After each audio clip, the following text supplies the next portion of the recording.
Solución al problema 10.6 del libro de Alonso y Finn volumen 1 Mecánica, capítulo Dinámica de un cuerpo rígido.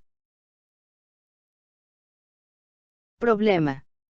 En la molécula de agua, la distancia entre los átomos de hidrógeno y oxígeno, es de 0.91 por 10 a la menos 10 metros, y el ángulo entre las uniones hidrógeno y oxígeno es de 105 grados. Determinar los momentos de inercia de la molécula de agua, respecto a los tres ejes principales mostrados en la figura, y que pasan a través del centro de masa. Expresar el momentum angular y la energía cinética de la molécula, respecto a los ejes principales, cuando la molécula está rotando con respecto a un eje arbitrario. Solución.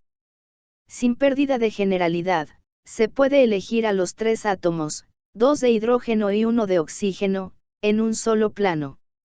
En particular, el átomo de oxígeno, se puede colocar sobre el eje Y0. Esto define a un triángulo isósceles, con los átomos de hidrógeno, de tal manera que el ángulo OHH, es de 37.5 grados.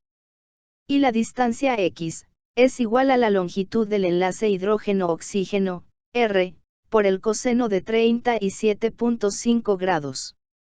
Entonces, las coordenadas de los átomos de hidrógeno son, más menos R, por coseno de 37.5 grados, YH, 0. Uno positivo en el componente X, y otro negativo en el mismo componente.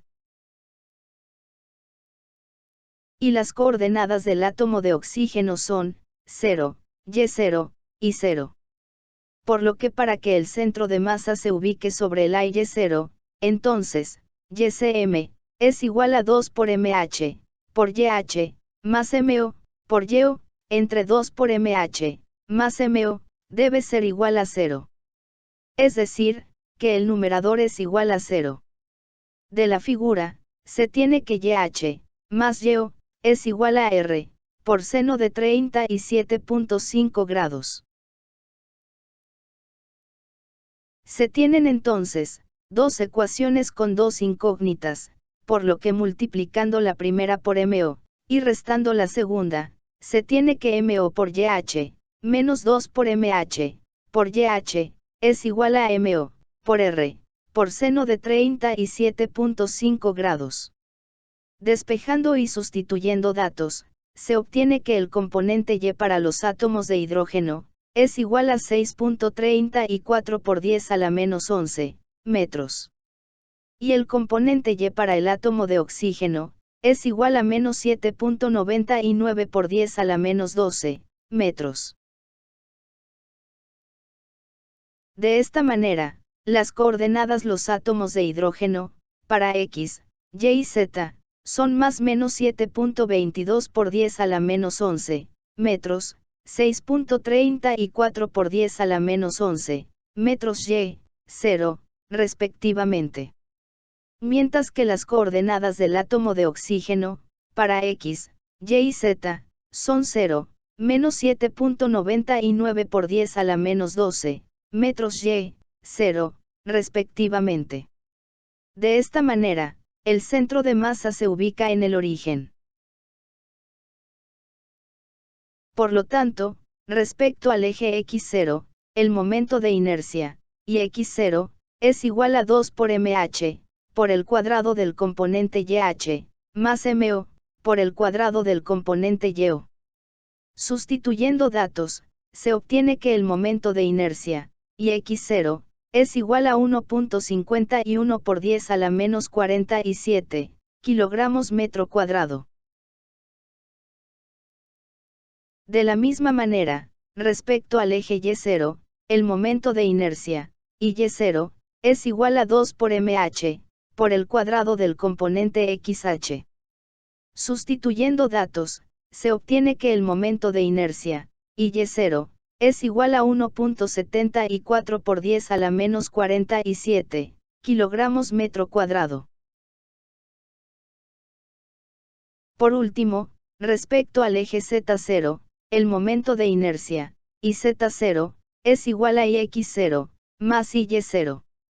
Sustituyendo datos, se obtiene que el momento de inercia, IZ0, es igual a 3.26 por 10 a la menos 47 kilogramos metro cuadrado. Para comprobar, también se puede calcular el momento de inercia respecto al centro de masa, calculando las distancias desde el origen a cada uno de los átomos. Y resulta ser igual al calculado al sumar el momento de inercia de cada eje. Por último, cuando la molécula de agua gira alrededor del eje Z, y este es paralelo al eje Z0, entonces el momentum angular, vector L, es paralelo al vector velocidad angular omega, por lo que el vector L, es igual al momento de inercia, por el vector velocidad angular omega. Si los ejes principales de inercia, como en el inicio, son x0, y0 y z0, y el vector velocidad angular omega, es igual a su componente omega x0, por el vector unitario ux0, más el componente omega y0, por el vector unitario uy0, más el componente omega z0, por el vector unitario uz0, entonces, el momentum angular L, es igual al momento de inercia, y x0, por el componente omega x0, por el vector unitario ux0, más el momento de inercia, y y0, por el componente omega y0, por el vector unitario uy0, más el momento de inercia, y z0, por el componente omega z0, por el vector unitario uz0. Por último, cuando la molécula gira alrededor del eje Z, la energía cinética es igual a 1/2 por el momento de inercia y x0, por el cuadrado del componente omega x, más el momento de inercia y y0, por el cuadrado del componente omega y, más el momento de inercia y z0, por el cuadrado del componente omega z. Cualquier duda escribe en los comentarios. Suscríbete y presiona manita arriba.